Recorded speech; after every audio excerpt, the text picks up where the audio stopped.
A very good morning to all of you. Welcome to the computer class. I'm your computer teacher Sukriti, and students, today we will be starting with a new chapter, that is chapter 5, that is about communication technology. So let's get started with this chapter. So, communication technology. Before studying about communication technology, so the foremost important thing here is to know about what is communication. So, communication means sharing information, ideas, and feelings between people. So, whenever we talk about communication, it means that we need to share some kind of information and ideas, feelings among the people. So, communication is a two-way process. When you communicate, you perceive the other person's responses and react with their own thoughts and feelings. So whenever we communicate, like it is said that communication happens between two people or more than two people. It is never ever a one sided process. So whenever we communicate with the other person or we perceive certain responses and we react to those responses with our own feeling and our own thoughts. Communication is the ability to use language and express it. So whenever we use communication or whenever we perform a communication, we use a particular language. It is a set of skills that enables a person to convey information so that it is received and understood. So communication is a set of skills which helps a person to convey information so that it is properly received and understood. सो अगर बात करते हैं communication की, तो communication क्या है, जिसमें हम अपने आइडियाज़, इन्फॉर्मेशन और फीलिंग्स को लोगों के साथ शेयर कर सकते हैं. कम्युनिकेशन हमेशा एक टू वे प्रोसेस होता है. कम्युनिकेशन कभी भी वन वे नहीं होता. कम्युनिकेशन तभी होगा जब आप एक या एक से ज़्यादा लोगों के साथ अपनी फीलिंग्स और थॉट्स को शेयर करोगे. सो कम्युनिकेशन तब होगा जब दूसरा पर्सन आपकी इन्फॉर्मेशन को अच्छे से ग्रास्प कर सकेगा और उस पर्टिकुलर चीज़ को रिएक्ट कर सकेगा. ओके, तो कम्युनिकेशन के लिए हमें एक सर्टेन सॉर्ट ऑफ लैंग्वेज चाहिए होती है ताकि हम दूसरे पर्सन के साथ उस पर्टिकुलर लैंग्वेज का यूज़ करके अपनी चीज़ों को, अपनी बातों को शेयर कर सकें. ओके, तो बेसिकली क्या है, स्किल है जो जिससे दूसरा पर्सन इंफॉर्मेशन को कन्वे कर सकता है ताकि वो पर्टिकुलर इंफॉर्मेशन अच्छे से रिसीव हो सके और समझ में आ सके. So, communication can be carried out as follows. One can communicate through the use of speech and writing. So, the one way to communicate is by using speech and writing. मतलब बोलकर या लिखकर हम communicate कर सकते हैं. Second is sending and receiving the message from one source to another source. या फिर मैसेज को एक तरफ से सेंड करके दूसरी तरफ से हम रिसीव कर सकते हैं. Means whenever message goes from one source to the another source, that is also a form of communication. Then transferring signals from the transmitter which passes through a medium and the output is obtained by the receiver as in mobile telephone, email, etc. So as we live in the digital world and today as we use mobile phones, emails, etc. So communication signals की transferring के through भी होता है. जब एक signal एक transmitter से पास होकर होकर एक आउटपुट जनरेट करता है तो वो भी क्या है, एक कम्युनिकेशन का ही पार्ट है. ओके, सो ये जो कम्युनिकेशन होता है एक पर्टिकुलर मीडियम के थ्रू होता है. ठीक है, so now we will talk about a network. So जब भी हम कम्युनिकेशन की बात करते हैं या फिर हम कम्युनिकेशन टेक्नोलॉजी की बात करते हैं तो यहाँ पर बहुत इंपॉर्टेंट टॉपिक आता है नेटवर्क का. तो what is a network? A network is an interconnection of various computers and its resources. So whenever we talk about network, so network basically means that it's a collaboration or interconnection of various computers and its resources. When various computers are physically joined together in order to share the hardware and software resources, it forms a network. ठीक है, तो जब हम बात करते हैं network की, तो नेटवर्क क्या है, बेसिकली जब बहुत सारे कंप्यूटर्स फिज़िकली ज्वाइन हो जाते हैं एक साथ ताकि वो आपस में हार्डवेयर और सॉफ्टवेयर रिसोर्सेज को शेयर कर सके, तो उस पर्टिकुलर चीज़ को हम क्या बोलते हैं, उस पर्टिकुलर चीज़ को हम बोल देते हैं network. So here we have certain advantages of a network. Files can be stored on a central computer, or you can say file server, allowing data to be shared throughout an organization. So we all know what is a server. तो जो हमारी files होती हैं वो एक particular central computer या फिर जिसको हम सर्वर भी बोल सकते हैं उस पर स्टोर्ड होती हैं, so that that particular data can be share throughout the organization. Second, files can be backed up more easily when they are all on a certain file server rather than when they are scattered across a number of independent workstations. तो जो भी files हैं उनका जो backup है वो काफ़ी easily किया जा सकता है because they have been stored on a central server and these are not scattered on various independent workstations. Third, networks also allow security to be established, ensuring that the network users may only have access to certain files and applications. So whenever you are working on the internet, so network के ऊपर हमारे पास बहुत ज़्यादा security होती है, इसलिए होती है ताकि ये वो इंश्योर कर सके तो जो कुछ पर्टिकुलर फाइल्स है एप्लीकेशंस हैं वो जो यूज़र्स हैं उनको उसके पास लिमिटेड एक्सेस हो. Okay, then fourth, software and resources can be centrally managed because everything is on the server, so software and resources वो centrally manage हो सकते हैं. Network versions of software often allow for the speedy installation on workstations from the file server. Then expensive devices such as laser printers or scanners can be shared. So by using network, what we can do is we can prevent like purchasing laser printers or scanners because these type of expensive devices can be shared through a particular network. Okay, after that users can access their files from any workstation because it is stored on a particular network, so users can access their files from this particular workstation. Okay, so after having read the advantages of a network, let's go through certain disadvantages of a network. So one server breaking down में affect number of computers. जैसे कि हम लोग कई बार सुनते हैं कि हमारा कि जो एक पर्टिकुलर सर्वर है वो ब्रेक डाउन हो गया, फिर उसमें बहुत ज़्यादा ट्रैफिक आ गया. तो जब सर्वर की ब्रेक डाउन हो जाता है, सर्वर हमारा ख़राब हो जाता है, तो बहुत सारे कंप्यूटर्स को अफेक्ट करता है. Second, vulnerable to hackers and viruses. Obviously जब आपकी बहुत सारी फाइल्स या बहुत सारा डेटा आपका एक पर्टिकुलर कंप्यूटर या पर्टिकुलर फाइल नेटवर्क पर है, ठीक है, तो obviously it is more prone to hacking and viruses. Then cabling installation में be expensive. So whenever you are forming a particular network and बहुत सारे कंप्यूटर्स वहाँ पर आपस में जॉइंट है, सो इसकी वजह से आपको बहुत सारी केबल्स का भी यूज़ करना पड़ता है, आपको बहुत सारी डिफरेंट इंस्टॉलेशन चार्जेस भी पे करने पड़ते हैं. सो दैट में cost some okay, after that we have a network manager maybe need to be employed. Okay, so whenever you are working on a particular network और नेटवर्क पे बहुत सारी चीज़ें हैं तो उसके लिए आपको एक नेटवर्क मैनेजर को भी हायर करना पड़ेगा ताकि वो जो भी नेटवर्किंग की चीज़ें वहाँ पर चल रही हैं उसको वो ढंग से मैनेज कर सके. So now we will study about the components of a network. So the first component of network here is server. The server is the main computer which is responsible for the availability of files, programs, hardware resources and communication to the other computer on the network. So as all of you know कि server हमारा एक main computer होता है जिसकी help से हमें files, programs, hardware resources मिल जाते हैं और जिसकी help से हम दूसरे computers के साथ communicate कर सकते हैं. A network may have several types of servers. तो हम एक पर्टिकुलर नेटवर्क में हमारे पास डिफरेंट टाइप्स के सर्वर्स हो सकते हैं.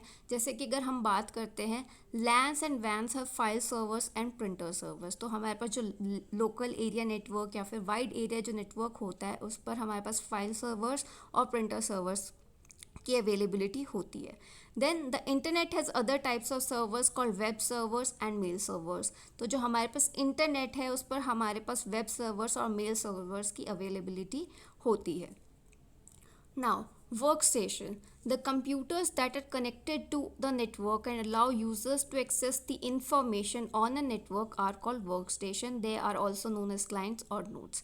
तो वो कंप्यूटर्स जो कि नेटवर्क पर कनेक्टेड होते हैं और जिनकी हेल्प से यूज़र्स इंफॉर्मेशन को बहुत ईजीली एक्सेस कर सकते हैं उसको हम बोल देते हैं वर्क स्टेशन. तो वर्क स्टेशन को हम क्लाइंट्स भी बोल सकते हैं और नोड्स भी बोल सकते हैं. Now server versus client. Server need software such as Windows NT, Novell, NetWare, Unix etcetera. Networks need client software which is installed on the work station और nodes. Then we will talk about file servers.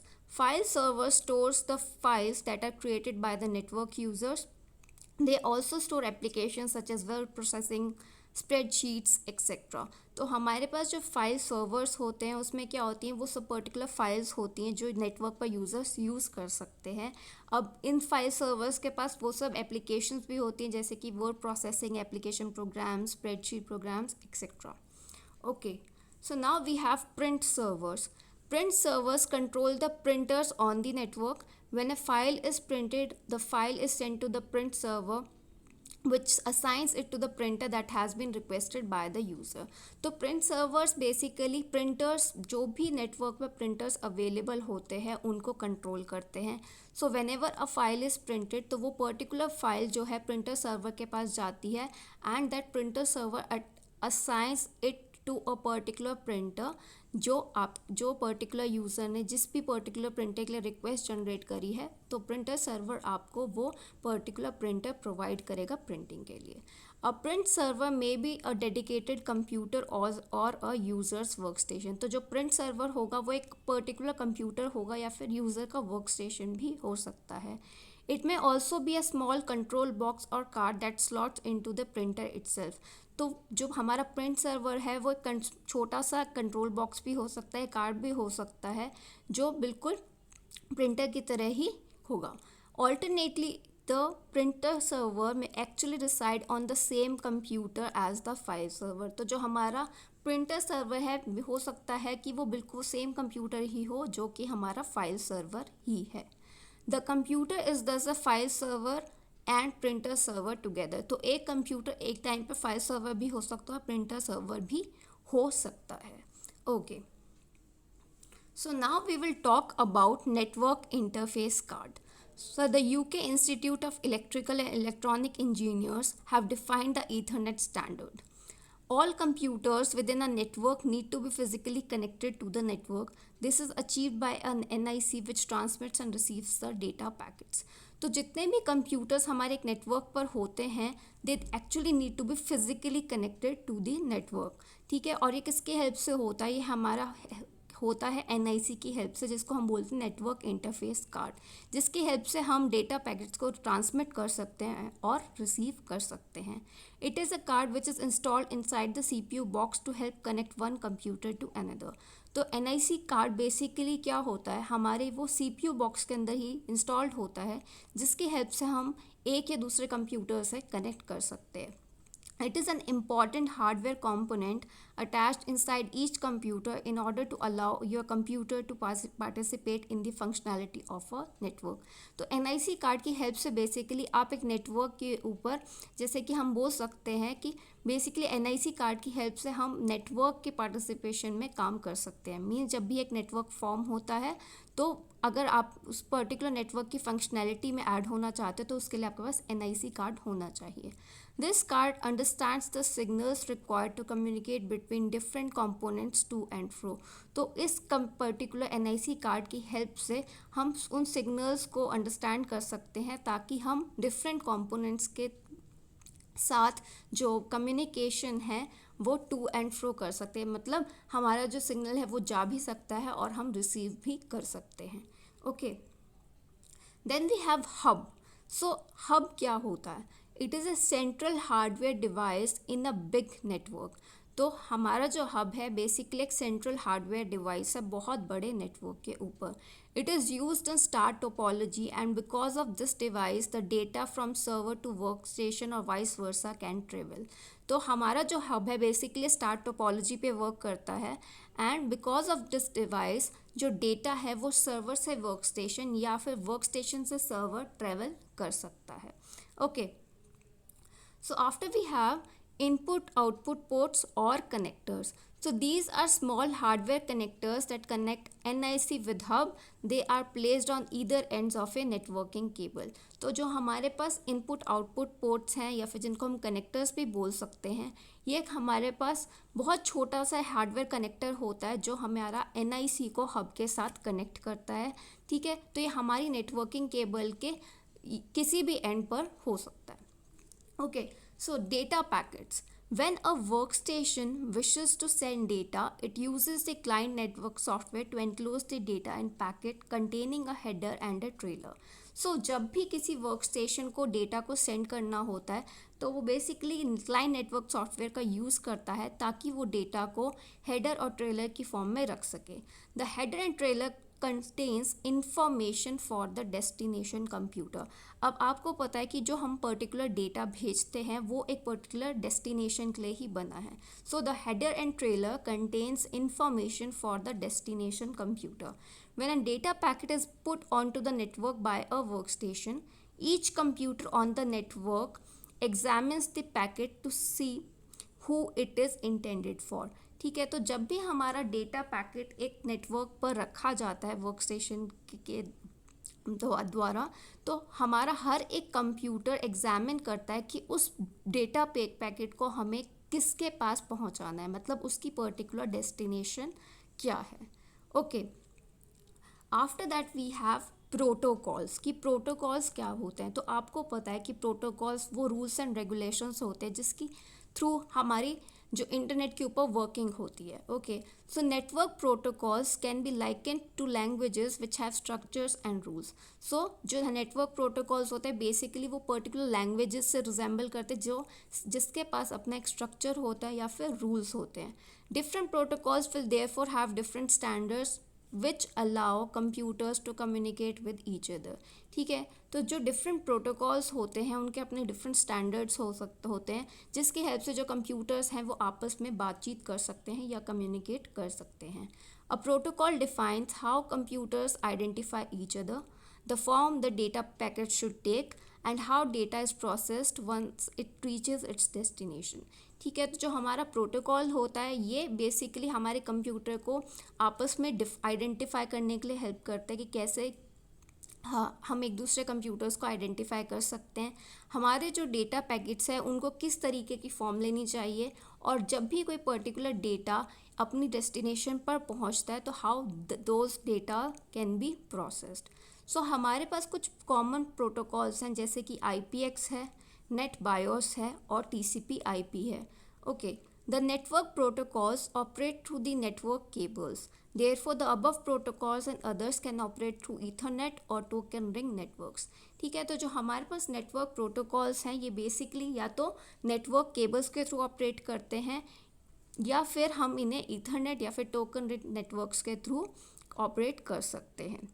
Okay, so now we will talk about physical connections. अभी हमने बात करी protocols में कि जो protocols हैं basically network cables के थ्रू काम करते हैं या फिर दूसरे ईथरनेट या फिर डिफरेंट नेटवर्क्स के थ्रू काम करते हैं. अब हम पढ़ते हैं फिजिकल कनेक्शंस के regarding. So data packets are transmitted between computers on the network either as electrical signals in electric wires, light signals in fiber optic cables or as electromagnetic waves through space. ठीक है, तो जो भी हम data packets basically computers के बीच में transmit करते हैं उनका जो मीडियम है वो कैसे ट्रैवल करते हैं, या तो वो इलेक्ट्रिकल सिग्नल्स की फॉर्म में ट्रैवल करते हैं थ्रू इलेक्ट्रिक वायर्स, या फिर वो लाइट सिग्नल्स की फॉर्म में ट्रैवल करते हैं इन fiber optic cables, or either they travel in electromagnetic waves through space.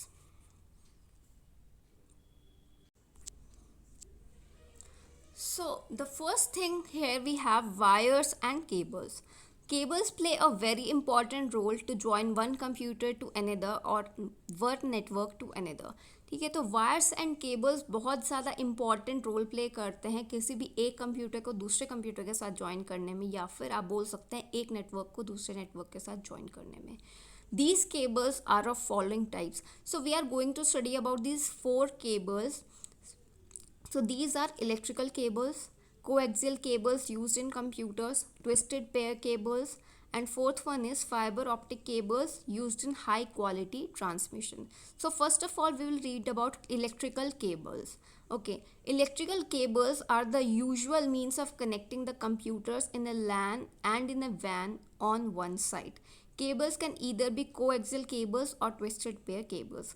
So here we will talk about electrical cables. तो इलेक्ट्रिकल केबल्स वो एक कॉमन प्लेटफॉर्म है, कॉमन कनेक्टिंग मीडियम है जिसके अंदर हम लैन और वैन को आपस में कनेक्ट, कंप्यूटर्स को लैन और वैन के थ्रू जब भी हम कनेक्ट करते हैं तो हम बेसिकली इलेक्ट्रिकल केबल्स का यूज़ करते हैं. So now the cables can be coaxial cables or twisted pair cables. So coaxial cables.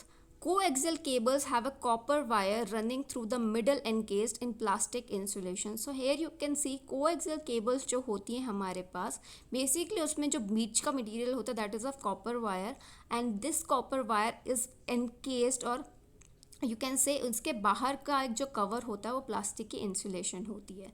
Coaxial cables are connected to devices by means of special plug with bayonet connection. तो जो हमारे पास coaxial cables होती हैं ये devices को connect करती हैं स्पेशल प्लग के थ्रू, जिस प्लग को हम बोल देते हैं BNC प्लग या bayonet connection plug. Okay, after this we have twisted pair cables. So जो हमारे पास ट्विस्टेड पेयर केबल्स होती हैं ये हमारे पास दो टाइप्स की होती है. One is unshielded twisted pair and the second one is shielded twisted pair. So here you can C in the diagram जो हमारे पास केबल्स हैं वो ट्विस्टेड हैं, मतलब आपस में ट्विस्ट करी गई हैं. So now we talk about the unshielded twisted pair cables. Unshielded twisted pair cables have pairs of insulated copper wires twisted round each other to cancel out electromagnetic interference. तो जो unshielded twisted pair cables होती हैं basically क्या है, दो copper wires हैं, basically insulated copper wires हैं जिनको आपस में ट्विस्ट किया गया है सो दैट कि जो भी इलेक्ट्रोमैग्नेटिक इंटरफेरेंस हो रही है वो उसको कैंसिल आउट कर सके, मतलब ख़त्म कर सके. After this we have shielded twisted pair cables. तो शील्डेड ट्विस्टेड पेयर केबल्स में क्या होता है, जो ये पर्टिकुलर कॉपर वायर्स है इनके बाहर भी एक हमारे पास एक इंसुलेशन होती है सो दैट जो हमारी इलेक्ट्रोमैग्नेटिक वेव्स हैं उनको हम कैंसिल आउट कर सकें. ठीक है, so here you can see यहाँ पर हमारे पास कोएक्सियल केबल का डायग्राम है. Here we have unshielded twisted pair cable and also we have shielded twisted pair cable. So अगर हम कोएक्सियल केबल की बात करते हैं तो हमारे पास आउटर में एक आउटसाइड इंसुलेशन है, उसके बाद हमारे पास कॉपर मैश है, then we have a kind of insulation and again then we have a copper wire. So this is the coaxial cable. After this we talk about the unshielded twisted pair. तो unshielded twisted pair में क्या है, आपकी दो copper wires हैं जिनकी plastic insulation provided है and these are twisted against each other. So on the right hand side we have shielded twisted pair. तो shielded twisted pair में क्या है, वहाँ पर भी आपके पास एक अलग से एक फॉइल के अंदर हमारे पास केबल्स हैं. ठीक है, और ये कॉपर केबल्स हैं जो आपस में ट्विस्टेड की गई हैं. Okay, so after this we have fibre optic cables. तो अगर आपको पता हो आजकल हमारे पास जो भी इंटरनेट सर्विसेज आ रही हैं like Airtel, Jio, so these all are working on fibre optic cables. So fiber optic cables have a thin strand of glass in the center that carries the light pulses. तो फाइबर ऑप्टिक केबल्स पे हमारे पास basically light signals के through जो data का transmission होता है. So fibre optic cables have a thin strand of glass in the centre that carries the light pulses. तो फाइबर ऑप्टिक केबल्स में क्या है, हमारे पास बहुत फाइन पतला ग्लास की स्ट्रैंड्स होती हैं जिसकी हेल्प से हमारा जो डेटा का ट्रांसमिशन है होता है. सो बेसिकली जो डेटा का ट्रांसमिशन होता है वो लाइट सिग्नल्स या लाइट पल्सेस के थ्रू होता है. Fibre optic cables are more expensive than electrical cables but we have higher bandwidth and can transmit over longer distances. तो जो फाइबर ऑप्टिक केबल्स हैं ये हमारी इलेक्ट्रिकल केबल से काफ़ी ज़्यादा एक्सपेंसिव होती हैं, लेकिन इनकी एडवांटेज क्या है कि ये इनकी जो बैंडविड्थ होती है, बैंडविड्थ आप सबको पता है, बैंडविड्थ का मीन्स क्या है कि हमारा जो डेटा है वो ज़्यादा स्पीडीली हम क्या कर सकते हैं, किसी भी फाइल को डेटा को जल्दी से डाउनलोड कर सकते हैं, अपलोड कर सकते हैं, एज वेल एज जो हम डेटा की ट्रांसमिशन है वो काफ़ी लॉन्गर डिस्टेंसेस पे भी कर सकते हैं. So this is one of the advantages of fibre optic cables. Okay students, so today we have learned a lot about the communication कि कैसे कम्युनिकेशन होता है. ठीक है, किस मीडियम के थ्रू होता है, प्रोटोकॉल्स क्या होते हैं, and we also talked about the different types of cables here. So that's all for today. Okay students, thank you so much.